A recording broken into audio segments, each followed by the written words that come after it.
बिस्मिल्लाहिर्रहमानिर्रहीम।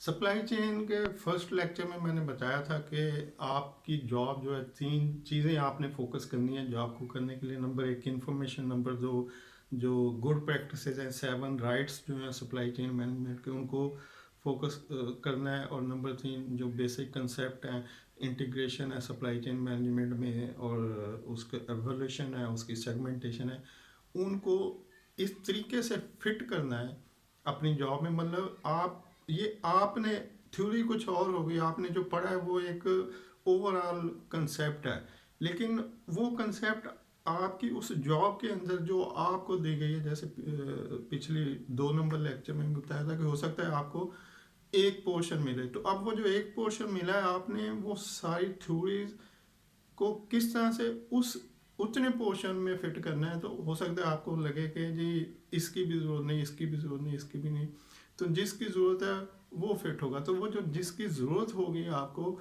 उनमें जो 3 बेसिक चीज़ें हैं वो यही हैं कि इंफॉर्मेशन, नंबर 2 उसकी जो गुड प्रैक्टिस हैं, 7 राइट्स, और नंबर 3 जो बेसिक इंटीग्रेशन है, एवोल्यूशन है और सेगमेंटेशन है। इन सब को डिस्कस करेंगे आगे जाके, लेकिन फर्स्ट हम देखते हैं कि इंफॉर्मेशन क्या है।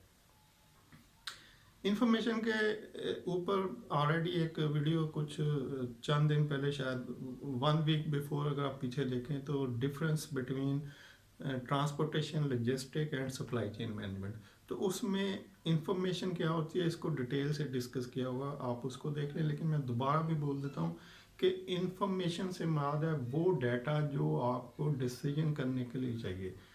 बस आपने, अगर आप स्टोर को हैंडल कर रहे हैं, आप लॉजिस्टिक को कर रहे हैं, आप प्रोक्योरमेंट को कर रहे हैं, आप फ्रंट एंड पे डिस्ट्रीब्यूशन चैनल को कर रहे हैं, जो भी आपकी असाइनमेंट है, आपकी टोटल असाइनमेंट है या आपका एक पोर्शन है, अब उसके ऊपर आपने कुछ डिसीजन लेने हैं कि क्या जो हो रहा है वो ठीक हो रहा है, या इसको और ठीक किया जा सकता है, या ठीक ही नहीं हो रहा और इसको ठीक करना है। तो ये सारा आप एवेलुएट करेंगे, आप उसको कुछ दिन ऑब्जर्व करेंगे। जो आपके कोऑर्डिनेशन में डिपार्टमेंट्स आते हैं या लोग आते हैं, उनसे डिस्कस करेंगे कि वो कर क्या रहे हैं और करना क्या चाहिए। तो इस तरह की जब डिस्कशन होगी तो आपको कुछ चीज़ें रियलाइज़ होंगी कि अच्छा ये तो ठीक हो रहा है लेकिन ये गलत हो रहा है, या जो ठीक ये समझ रहे हैं कि ठीक हो रहा है वो ठीक नहीं हो रहा है। अगर ये इस तरह से होगा तो वो ज़्यादा बेहतर है। तो इस तरह के डिसीजन जो है, ये उसी वक्त आप ले सकते हैं जब आपके पास प्रॉपर उसकी इंफॉर्मेशन होगी, और इंफॉर्मेशन मिलेगी उन्हीं लोगों से जो पहले से उस काम को कर रहे होते हैं। तो जितनी एक्यूरेट इन्फॉर्मेशन होगी, जो डाटा आपको चाहिए, इन्फॉर्मेशन चाहिए, वो जितना एक्यूरेट होगा और जितना टाइमली मिल जाएगा, उतनी बेहतर आपको डिसीजन ले सकते हैं। और जितना बेहतर आपका डिसीजन होगा, उतनी बेहतर आपकी जॉब आगे चलेगी और आपकी गुडविल बनेगी। और यही आपकी अपॉइंटमेंट का मकसद है।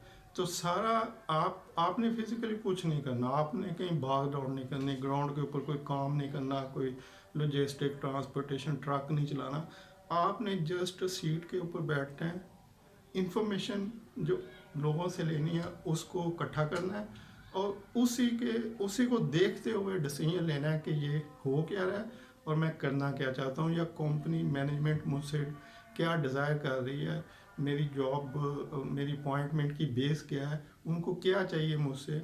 जैसे मैंने पिछली 2 नंबर लेक्चर में बताया था कि अगर आपको स्टोर की सप्लाई चेन दे दी जाए, तो अब स्टोर को आप कितना इफेक्टिवली चला सकते हैं, ये सारा उसी इंफॉर्मेशन पे डिपेंड करता है। आपने ना ट्रक से लोडिंग करवानी है, ना अनलोडिंग करवानी है, ना आपने उठ के किसी वो जो इक्विपमेंट होते हैं स्टोर के उसको मूव करना है। आपने जस्ट टेबल पर बैठना है और डाटा से खेलना है। आपने उस इंफॉर्मेशन को देखना है जो आपको आपके लोग दे रहे हैं कि जी इतनी चीज़ें आ गई हैं, इतनी चली गई हैं, इस तरह से स्टिकिंग हो रही है, ये लीड टाइम है चीज़ों के आने का, इतनी मिनिमम स्टॉक लेवल जो है इतना है। तो इस तरह की सारी इंफॉर्मेशन जब आपको मिलेंगी, तो फिर आप देखेंगे कि अब मुझे इस पे क्या डिसीजन लेना है। तो इंफॉर्मेशन इज़ मोस्ट इम्पोर्टेंट और top of the list supply chain में, कि अगर आपको एक्यूरेट और टाइमली इंफॉर्मेशन मिलती है तो आपकी जॉब ज़्यादा बेहतर चलेगी।